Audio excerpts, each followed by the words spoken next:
Alright, video blog check everybody, Azrael here, and we are back again for another tech unboxing, and you are watching my YouTube channel that features lifestyle, travel, food, and tech, and also unboxing. Ito, we are going to unbox this awesome Tech Life Pad Plus 12 inches LTE.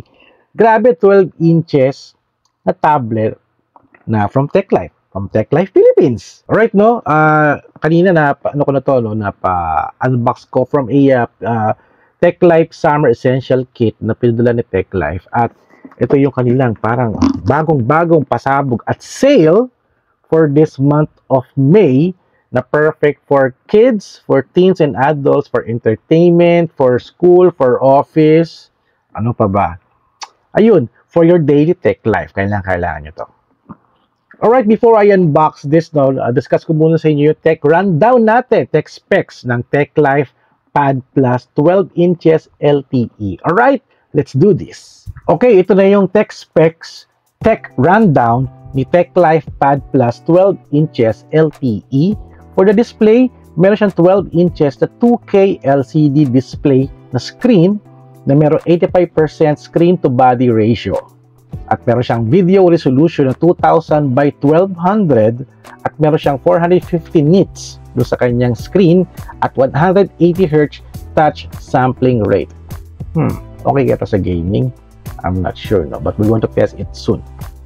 For the body, meron siyang 7.6 mm na body design. So medyo manipis rin din siya, no? At gawa siya sa aluminum alloy yung kanyang body. For the CPU, gumagamit si Tech Life Pad Plus 12 inches LTE na MediaTek Helio G91 na CPU. This is octa-core with 2.0 GHz at 12nm process. For the OS, gumagamit siya ng Android 15, so up to date siya. For the memory, no, very interesting yung kanyang memory. At it has a 16 GB of RAM. It means that sa kanyang tech specs, no, 8 GB siya, and then you can extend it up to 16 GB kasi meron siyang additional na 8 GB of RAM expansion, so total of 16 GB of RAM with 256 GB of internal storage. So malaki-laki na rin din to, pwede na rin din to, no? Nga lang, hindi naman siya pang gaming yata, no? Siguro mga smaller games, hindi pwede yung mga malalakas na games na no, na pang play natin dito dahil hindi ko alam kakayanin ng tablet na to. Pero sa storage, meron siyang 1 TB expandable with micro SD storage. Yung sabi sa tech specs na nabasa ko, no? But sabi dito, kaya niya up to 2 TB na OTG storage support. OTG, ano to? USB ba to? On the go? Hindi ko alam eh. Pero yun yung sabi niya, hanggang 2 TB kaya for OTG. Pag micro SD, up to 1 TB kaya niya. Alright.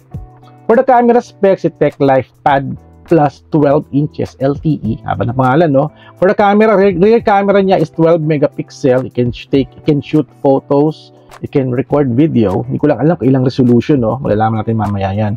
For the front camera, it's 8 megapixel. And for the battery specs, very interesting yung battery specs niya. It's at 8,000 milliampere massive battery. 8,000 milliampere na merong 18 watts Type-C charging, wired charging siya na 18 watts. At kung reverse charging naman siya, it's 5 watts. So, pwede siya i-reverse charging, no? At for the battery, you can do 5 hours of non-stop movie streaming on a single charge, 30 hours of calls, 12.7 hours of music, at 3 hours of video watching in full brightness at volume. Yung kanyang battery specs niya, no? For other specs, this is a 4G ready or LTE ready tablet na may Wi-Fi, may quad speakers. Uy, malakas to, quad speakers to. At gumagamit siya ng USB Type-C port, Type-C audio out. So, wala siyang 3.5mm jack. For the body colors, available si Tech Life Pad Plus 12 inches LTE. Colors niya ay Moonlight Silver, Storm Gray, Sky Blue. O tatlong color niya. And I got I guess the gray version to, no? Storm Gray yung nakuha ko nga color. At for the SRP, ang SRP nito is 9,999. That's the regular price, but may promo si Tech Life. Sabi dito, pre-order in Tech Life Concept Store till May 21 and get a free keyboard case. Tapos, on May 22 to 25, pag bumili kayo ng TechLife nito, na tablet na to, sa TechLife Concept Store, you get a TechLife folio case for free at TechLife Buds Classic 2 na libre na rin din pag direct kayong bumili sa store. And also, for Shopee and TikTok purchase, napakalaki ng discount nila, no? Meron silang malaking discount until May 21. You can get the TechLife Pad Plus 12 inches for as low as 7,699 at meron siyang libreng TechLife keyboard case na worth 1,999. So that's the tech rundown specs, tech specs ng TechLife Pad Plus 12 inches LTE. So na-discuss na natin to at let's do the unboxing right now. Alright, let's do this. Alright, so here's the TechLife Pad Plus 12 inches LTE from TechLife Philippines. So unbox na natin to. At ito yung mga available colors niya. At I got the gray version. So unbox na natin to.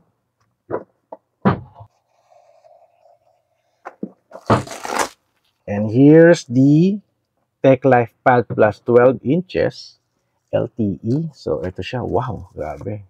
Ang laki.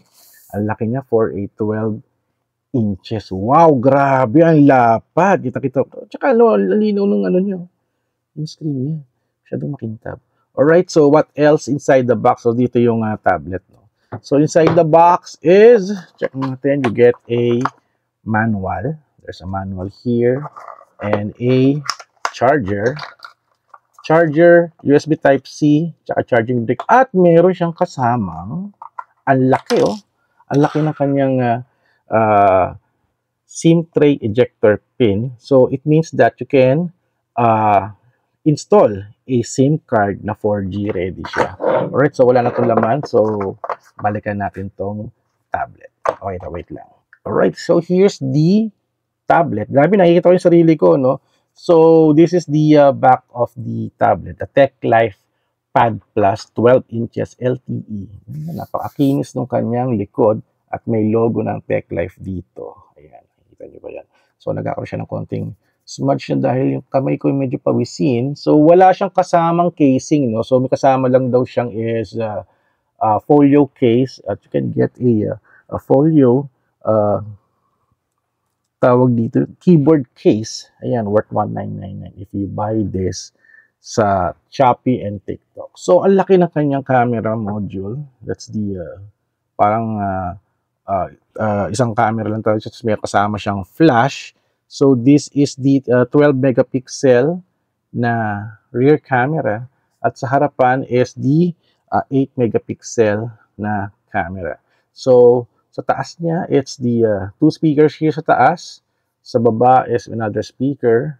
So quad speaker siya. Ano, pag nanonood ka or ano ka dapat pag ganito para maganda yung sound. This is the USB Type-C port at wala siyang 3.5mm jack. So, ito yung power button, tsaka yung volume. At, andito ata, ito, may microphone dito na butas. At ito yung SIM tray niya. Check natin. So, wala na. So, may mga microphone siya dito. May mga microphone siya. Yan, maliliit na butas niyan. It's a microphone. So check natin yung SIM tray, no? SIM tray kasi it's very important to see the SIM card and also yung lalagyan ng SD card. Ayan, eject na natin siya. And boom! Very good. So, confirmed, you can install a SIM card na 4G. Tapos, lalagyan mo siya ng micro SD card. Kayang-kaya niyan daw i-handle up to 1 terabyte. Tapos, pag OTG daw, meron kang USB, for example, kay 2 terabyte na OTG or siguro, naman siya kung kakayanin ng SSD to, no, na USB, no? 2 terabyte kaya daw eh. So, okay, i-fire up ko na to at install na natin yung Android 15. I-run na natin. So, pag on ko, it says here, TechLife, make life simple, powered by Android. Okay, balikan ko kayo at set up ko muna tong TechLife Pad Plus 12 inches. Alright. Yan, ganyan, logo niya. Ayan. O, sabi to, hi there. So, English United States. Press tayo ng start. Ayan, connecting to mobile network. Wala tayong SIM card, so skip.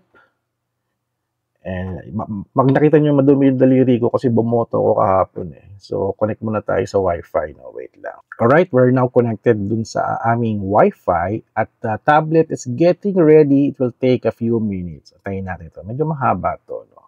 So, napansin ko, no, meron siyang 66% na factory charge. So, okay lang yan. Goods pa rin yan for installing.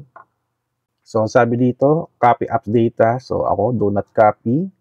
At checking info pa rin siya. Ayan. At eto na, I will log in my Google username. So, wait lang. So, after I log in sa aking Google, I need to enter my 4 PIN code. So, wait lang. Okay, use location. So, accept natin yan. So, backup, do not backup. Ubos na naman yung aking space. Locate, no thanks.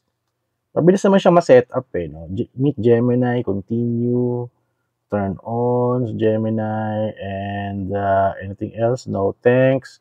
So, mabilis na siya ma-set up, no? Very impressive, no? So, gesture, gusto ko yung 3-button navigation, yung may tuldok dito. Ayan. Maliit ng tuldok. Oh my God, ba't ganun? Kasi nakatayo ako ganun. Dapat pala pag ganito. Iyon. So, okay. So, yung navigation button yun, parang nandito yung home, yung, ayan, no? Ibang klase. Maliit lang siya. Okay, So, built for one handling. Kung hawak-hawak mo to. Dito ka lang. Kasi pupunta ka dito sa gitna, di ba? Eh, hindi ako mahilig sa gesture. Ngayon, pag nakaganito siya, dito din, sa gilid. Yung back, yung home, tsaka yung parang makita mo yung mga naka-open mong apps. Ay, ang galing, ang galing. Impressive to, Ganda ng ganitong style, Okay, Kasi may mga tablet ako, yung mga buttons siya, nasa gitna. Siya nasa gilid, nasa right side. At pag ginito mo siya sa kabila, dito siya sa kabila. Galing yan, galing. And also yan, I'm browsing. Uy, ganda. Very smooth. Hindi siya sluggish. Ang ganda. Ang ganda. Tsaka yung screen niya, ang ganda. Ang laki, grabe. Ang laki ng screen. Grabe, murang-mura na to, no? For a, kumbaga yung SRP niya na 9,999. Tapos nakasale siya sa TikTok at Shopee for 7,600 plus. Napakamura, grabe. At check natin tong settings. Let's go to the about the tablet. So 256 GB of storage, octa-core, ayan, 13 megapixel. Tama, 13 megapixel pala, hindi pala 12, nabanggit ko 12 eh. So, ito yung running memory niya. It's 8 GB plus 8 GB of RAM. So, the total of 16 GB of RAM. So, ayan. So, totoo naman pala siya. Ganda na nga ito. Control dito. Naaaliw ako. Ibang klase. Oh, galing Hindi na ako pupunta sa gitna. Ganda. I forgot na meron siyang face unlock. So, kailangan natin tong i-unlock. So, mag-apply tayo ng face unlock. No? Limutan ko, ihahabol natin tong content na to. So, ayan. So, ito na yung aking face. Okay, paano ba to? Ayan, check na kaagad. Yun, ganun na kabilis yun. So, I can unlock this using my face. Recognizing face. Face not recognized. Madilim yata yung sa area ko. Isa pa. Yun! Ang bilis. Yun! The face unlock is working. So, wala siyang fingerprint. Face unlock lang, tsaka, pin code. Ayan. So, nahanap pa rin niya yung face ko. Galing! Ang bilis, Ang bilis ng face unlock niya. Panalo. So, let's check the camera. So, camera is, wala tayong action figure dito, no? Ano ba action figure dito? Ito na lang. Si Minecraft. Yan na lang si Minecraft na lang lagay natin. Minecraft, pipicturean kita. So, 13 megapixel, no? Okay, may tulog na ganun. Weird. May tulog siyang clang, clang, clang. So, okay, not that best video, photo, but still workable. And for the video is, mayroon siyang 1x tsaka 2. Grabe, laki, Laki. Laki nung Okay na rin din. Pwede na. So, wala siyang stabilization for sure. Pwede na. So, kung mag-2x ka, you need to click 2x. 1x tapos record. So may pro version pero pabaliktad siya, no? Parang pa-phone version siya. Meron siyang pro version, no? Pro, professional. So sabihin niyan, pwede mong i-tinker yung mga exposure level, shutter, ISO. Galing. Uy, galing nito photo. Meron din bokeh. Oh my god, may bokeh. May bokeh shots. Ano kaya to? Ang weird nito. Dapat pa ganito. Kasi yung camera kasi is nasa gilid parang phone. So, bokeh daw, bokeh. Kaya man itong i-bokeh. Ang ganda, linaw Dahil maganda lang siguro yung ilaw ko. Medyo not that good. But, pwede na. Pwede na, pang send-send lang naman yan And also, meron siyang more. Panorama, AR sticker, watermark, time-lapse, tsaka QR code. That is nice, May panorama, AR sticker. Paano pag AR sticker, no? Click ko to. Okay. So, pwede ako maglagay ng mga things dito like a bunny. Ayan. Ito, pang ano to? Pang selfie. Subukan natin.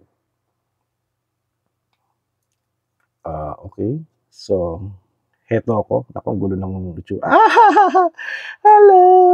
I'm a bunny! I'm a bunny! Diba? Galing. Galing. Nakikita yung phone na gagamit ko pang vlog, ibang brand. So, ayan. Ang ganda ng camera niya. May ganong gimmick na AR. Tsaka ang ganda ng ano dito. Click mo lang yun. We're going back home.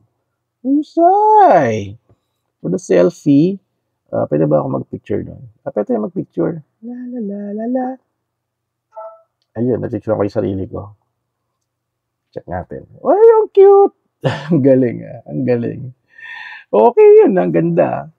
So, for browsing, kumusta naman kaya? So, usually, yung mga tao ganito mag-style ng ganito, pag nanonood sila ng YouTube, let's go to YouTube. And this is my YouTube channel. Don't allow notification. Okay, go back to my channel. Kaya may mga videos ako na pinanood na So, click ko lang to siguro going to Baguio, for example, kasi pumunta akong Baguio this weekend. So, okay, ads tayo, ba yan? First the volume. And yung volume nga lang, sa taas nga lang, no? Taas nga lang yung volume. So, yun, laksan natin to. Lakas. Ang lakas din ng ano niya, speaker niya. So, let's go to its highest resolution. Actually, naka 1080p lang yung mga videos ko Lakas din ang audio niya.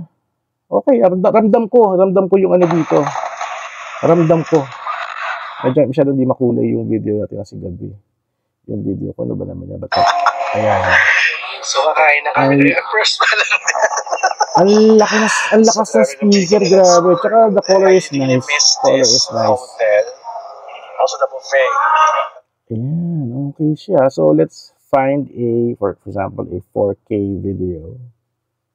4K video. Ayan. Ganda siguro ito pag meron tong keyboard, no? So, I guess ito, subukan natin. Special HDR, subscribe now.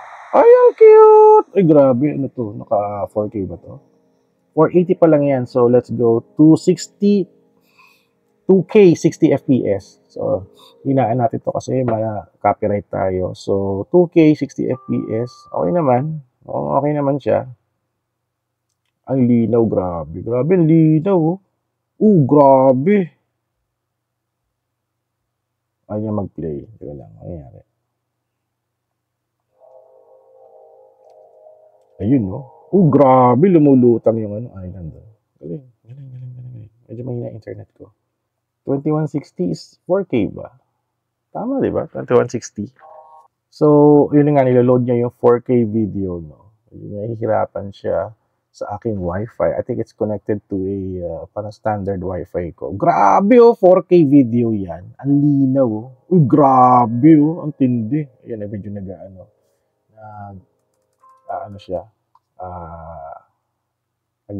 tawag dito? Parang naglalag siya kasi it's loading the video So, hindi kaya na internet ko. Kaya, pero dito ang ganda, Pero that's 2160 60 FPS. So, ayan. Kaya naman niya. At what else do we need to check natin yung mga apps niya? Calculator, FM radio, may clock, mga clocks. Ayan, may health din siya. May health app din. Okay naman to. Paano to? Hawak-hawak ko habang naglalakad ako. Okay. Ano pa ba? So, lalagyan ko to ng apps, no? This is just an unboxing. At nagawa ko ng review nito at kumbaga, i-testing natin. So, dito na muna tayo sa ating unboxing setup and hands-on test with this awesome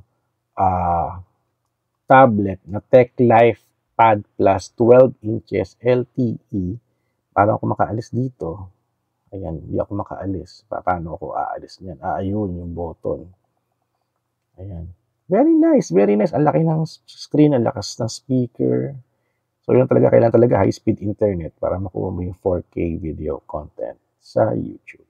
Alright, so I'll end now my vlog here. Maraming salamat, TechLife, for this TechLife Pad Plus 12 inches LTE. Napakaganda. At I will add this now into my TechLife, daily TechLife.